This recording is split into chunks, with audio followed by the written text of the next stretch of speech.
What's happening, everybody? This episode of the podcast is sponsored by Delta Leaf Labs. Because when you're cultivating cannabis nowadays, you're counting your half pennies. And a great way to save time and money is to use the plant DNA sex testing kit from Delta Leaf Labs.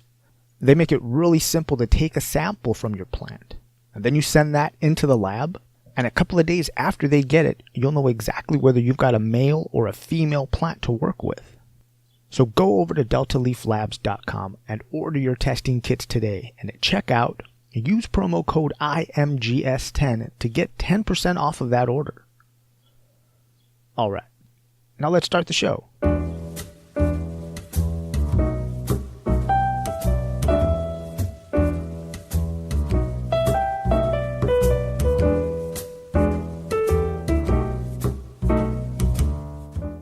Brothers and sisters, welcome back. This is the In My Grow Show, the podcast dedicated to taking the mystery out of cannabis.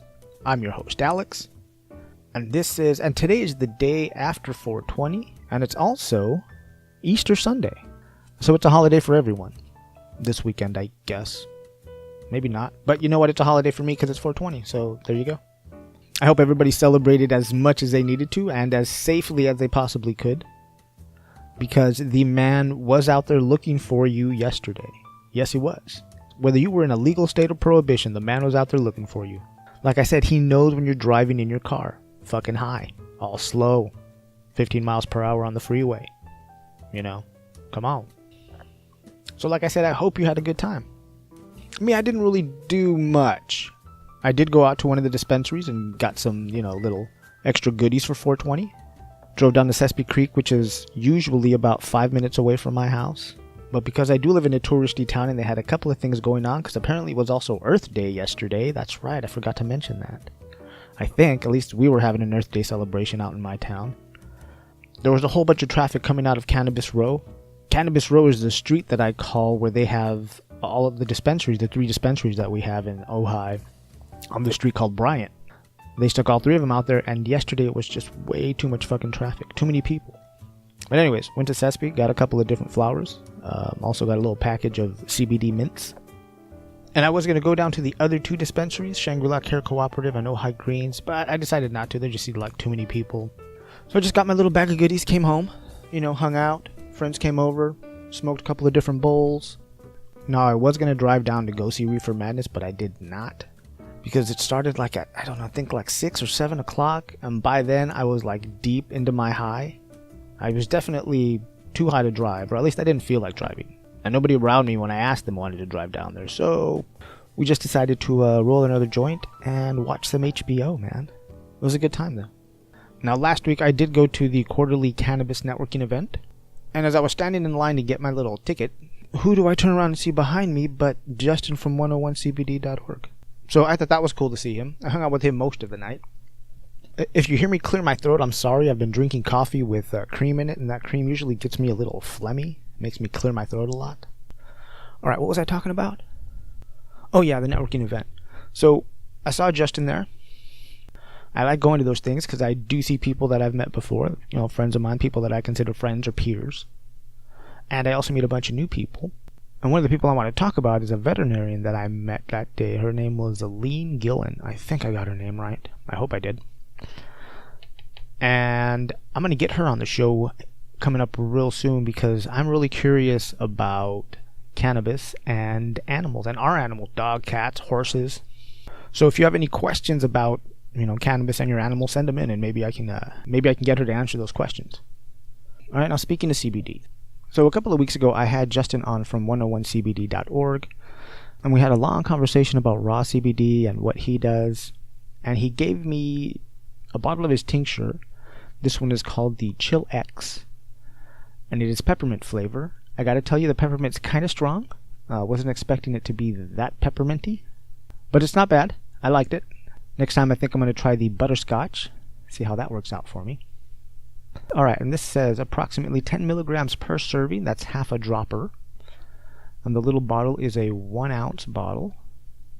And part of the label says consult your physician before use if taking medication, pregnant, or lactating.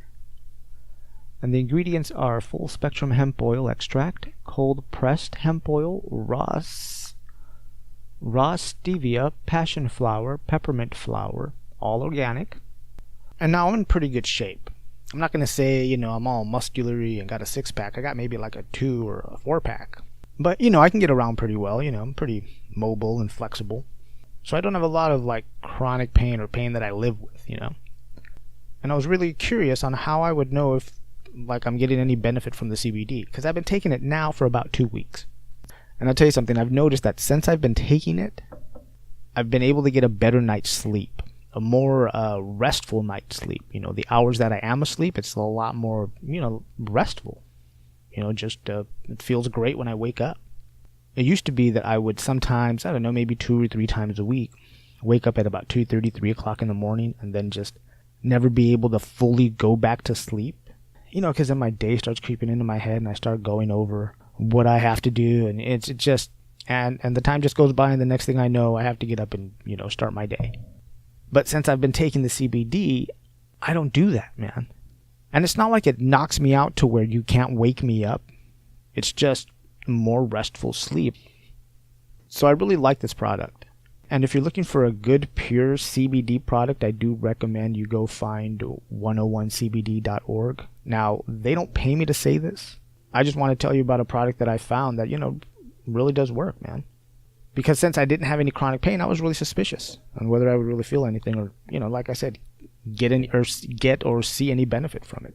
But I'll tell you what, you will be hearing more about them on this show, because I truly do believe, in the benefits of just pure raw CBD oil.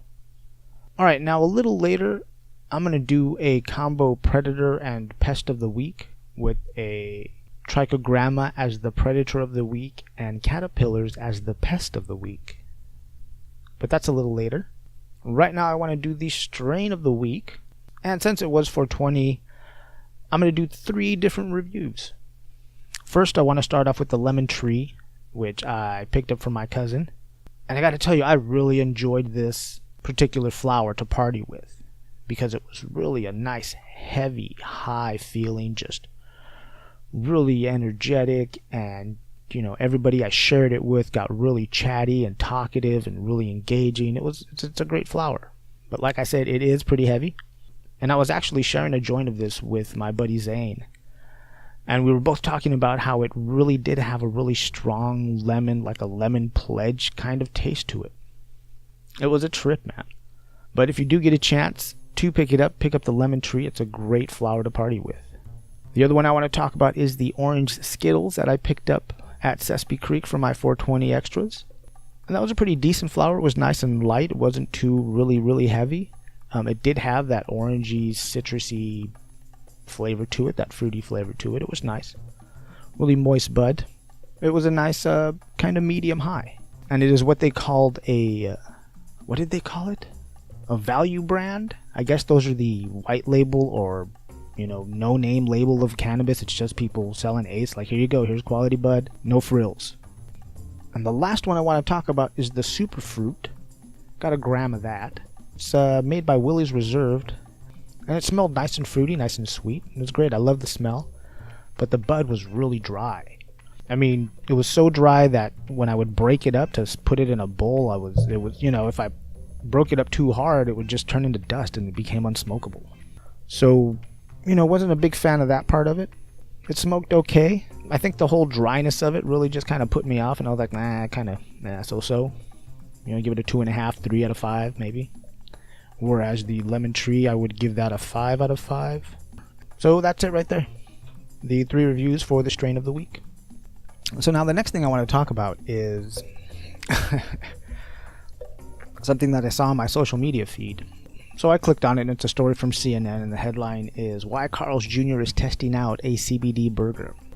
So Carl's Jr. tested out what they're calling a Rocky Mountain High Cheeseburger Delight Burger at one location in Denver, Colorado for $4.20. The burger features a sauce infused with CBD or cannabidiol, a non-psychoactive hemp derivative. It goes on to say, though the promotion is limited, it is not a stunt. The burger chain is using the test to determine whether a CBD burger belongs on its permanent menu, says Patty Trevino, Senior Vice President of Brand Marketing at Carl's Jr. So yeah, man, that's a trip. CBD is now going to start to pop up in everything. And the really crazy thing is that companies are doing this and the FDA hasn't even, made their decisions on the regulations on how they're going to regulate how CBD is put into food products and drinks and stuff like that. And someone made the connection on social media that CBD is going to replace the gluten-free as the health fad to sweep the nation. So there you go. Pretty soon CBD burgers. But once again, I'm always curious. If it's just the one time, how do you know it's got CBD in it? If you're not going to feel the immediate effects like you would because you don't feel intoxicated, like I would if it was like a THC burger. Or like 20 minutes later, I'd feel kind of high and fucked up. I think there's too much room there for shysterism. But what do you think? Get a hold of me on social media and let me know what, how do you feel about all this CBD floating around in the food? That's going to be floating around in the food. I don't know. I guess start planting cannabis or hemp. Start making CBD and burgers. I don't know. And now for the report from the Cannabis Front Line. I want to talk about this headline that I found on Weed Maps. And it says California might require 1 dispensary for 4 alcoholic serving businesses. A bill introduced in the California Assembly on April 11th aims to expand cannabis access statewide by specific ratios between marijuana retailers and businesses that serve alcohol. Democratic Assembly member Phil Ting introduced AB 1357, a bill that he hopes will increase access to cannabis, especially for medical patients. If enacted, the measure would require local jurisdictions to issue 1 cannabis retail license for every 4 on-site liquor consumption licenses. Which what it sounds like to me is that the bill would require 1 dispensary for every 4 bars. It goes on to say the bill also proposes that the licensing ratio would apply only to local jurisdictions where more than half the voters supported Proposition 64, California's landmark adult use ballot initiative. Okay, alright, let me see if I'm understanding that right. So, this bill would only affect those jurisdictions or those towns that actually voted overwhelmingly for Proposition 64. So if Proposition 64 didn't pass in your jurisdiction, this bill wouldn't apply to you. But if it did pass, then this bill would apply to you. Does that make sense? Have I gotten too wordy about it? Maybe. Oh well. Alright, let's go on. It says, though Proposition 64, known as the California Marijuana Legalization Initiative, earned more than 57% of the votes in November 2016's election, nearly 80% of California cities and counties have banned retail cannabis businesses within their borders. So I think this is a great idea. I'm going to keep my eye out for it and vote for it or petition for it, see how I can get involved, because that'd be kind of a cool thing to see because there are a lot of bars in my town. Once again, find me on Instagram at InMyGrow and let me know what you think about this.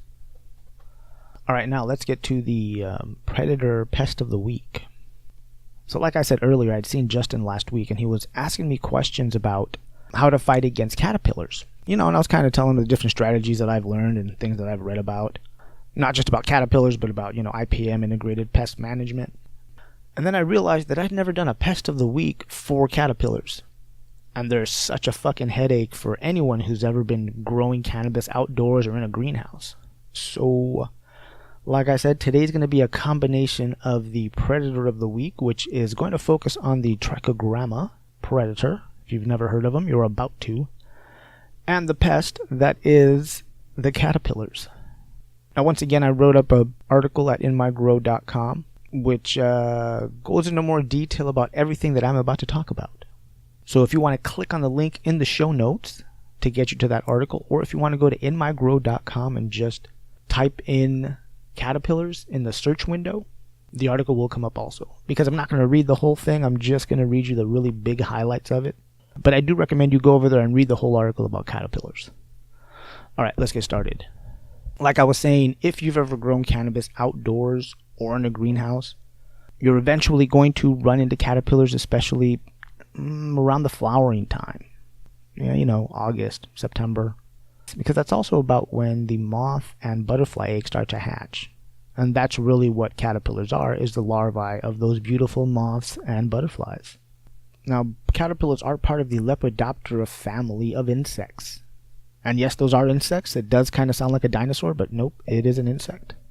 And there's about 21,000 members in that family of insects. There are lots of different kinds of caterpillars that love to eat cannabis, but the two main ones that really enjoy it is the corn borer and the hemp borer. Both of those are also moths. They do lay their eggs on your plant at the very top, and when those eggs hatch, if you don't have a plan, those caterpillars are going to just do some damage, man. Both of those, like it says in the names, will bore holes inside of the stems and branches of your leaves and start to, chew on the marrow and eat the marrow. Just eat that plant from the inside out, basically. Now, it's not just the chewing damage that hurts the plants, but it's also when they make those holes, they also make it easy for other sap-sucking pests to get in there and take advantage. And it also opens up the plant to different funguses and molds that'll also just do some damage. But what I'm going to talk about right now isn't specifically for the corn or the hemp borer. It's mostly just general notes about caterpillars. As I mentioned, the caterpillars are the larvae from moth and butterfly eggs. And they'll fly in and lay the eggs on the highest, most top part of the canopy, mostly where those buds are really growing nice and healthy. And when those eggs hatch, those caterpillars come out and they're hungry. A little description about caterpillars: they have long, segmented bodies. Sometimes they're really colorful, which tells predators like birds and lizards that they're poisonous or they're going to have a really bad taste, so they don't eat them. Other caterpillars are trying to blend into the surrounding foliage, so they'll be like a green color mostly. And they walk around on 6 pairs of legs, but they can have up to, get this, 10 pairs of false legs. That kind of blew me away. I didn't realize they had fake legs. Another thing is caterpillars do not breathe through their mouth. They have holes throughout their body, like that runs along either side of their bodies, these little holes in each segment, that are called spiracles. And those are like little openings directly to the lungs, is the best way I can describe it. Now, caterpillars can't see very well, even though they have 6 eyes, and they're in a little U shape on their face. That doesn't help them very much. They mostly use their antennae to find the nice little soft buds and branches. That's how they find their food. Like I mentioned, the butterflies and the moths like to lay their eggs up high in the canopy. So make sure when you're inspecting your plants, you're taking a really good look at those buds to make sure there aren't any signs of caterpillar activity, which would wind up being, chewed leaves, maybe some dead spots on your buds. Because as they chew through or tunnel through the buds, they're introducing different funguses and molds like bud rot. That's a couple of ways you can quickly tell if you've got caterpillars. Another way is also their droppings. You'll see caterpillar droppings, little black droppings almost. They look like coffee grounds. So when you're inspecting your plant, start at the very top of the canopy, or just make sure you're inspecting the top of the canopy at some point. Those outer parts, because those are the areas where the moths and butterflies like to lay their eggs. And those eggs are like little tiny whitish eggs. They're usually round or oval. You're going to need some kind of magnification to take a good look at them. And the caterpillar phase can last anywhere from 2 weeks to a month, depending on the type of caterpillar, before they, pupate or put a cocoon around themselves and cocoon up and, get ready to either overwinter or turn into a butterfly or a moth. Once again, just to put kind of a fine point on the fact that the caterpillar droppings, together with the tunneling, will usually let fungus take hold like boitress, and mold like bud rot just take hold from your plant and spread. Now, a couple of good ways to manage these pests. The very first thing you should do is a visual inspection of your plants, looking for those signs and those symptoms of caterpillar activity. And if you find any live caterpillars, grab them, pull them off of your plant, and make sure that they're disposed of outside of the garden. If you don't want to kill them, you want to set them free, that's fine. Just set them free far away from your garden, because they will become a moth and want to come and lay eggs in your garden again. So, think about that. And once you do find caterpillars, you're going to want to inspect your plant daily for any new caterpillars. Now, some really great general predators that will help fight these caterpillars are ladybugs and lacewings, because they like to eat the eggs of a lot of different pests. So they're always a good thing just to have as a preventative just in your garden. Another one is also the praying mantis. The praying mantis can really help knock down caterpillar populations, but they do take a while to get established. And once the caterpillars are gone, they're going to start eating anything else they can find that includes other predators. But they are great for caterpillars because they have really big appetites and they're really active hunters. They'll go out and look for those caterpillars and make sure there's not another caterpillar alive on that plant. But now the best solution I can recommend for caterpillars is a little parasitic wasp called Trichogramma, and they will lay their eggs inside caterpillar eggs. And the wasp will grow and develop inside that egg and use the egg innards to live, and eventually just pops out of that caterpillar egg a full-grown Trichogramma wasp. And the majority of the wasps that are born are female. Some of them are male, I forget what the ratio is, but a majority of them are female, and both the males and the females are ready to mate as soon as they come out of that caterpillar egg just full grown. And the Trichogramma have a life cycle of about 12 days, and in my opinion are one of the best target predators that I can suggest for anybody who has caterpillars in their garden. And as soon as I start seeing any kind of moth or butterfly activity, that's when I start to put out the Trichogramma eggs. I usually get them with the eggs that are glued to a card, and I can just cut that card into different size pieces and hang them around my garden. And they usually hatch about 5 days after I put them out. But I have to keep an eye on them because if ants discover them, ants will just eat them up. They'll just devastate that whole card. So I try to hang them up on a string or something to just kind of make it hard for the ants not to get to them and mess with them too much. I don't just leave them on the dirt or on the ground. I hang them up somewhere. As far as foliar sprays go, you can use neem oil as a preventative measure for caterpillars because it will give the leaf kind of a bad taste and just make it so the caterpillar doesn't want to hang out. But it's not going to be one of those driving forces that pushes the caterpillars out of your garden. Like I said, it's a great preventative measure, as part of your IPM, something to do once every 10 days. You don't want to apply neem oil too often because it can cause wilt, because the neem oil does strip away that waxy layer from the plant leaf. So, everything in moderation. Another good natural foliar spray is a pyrethrin because it's made from chrysanthemums.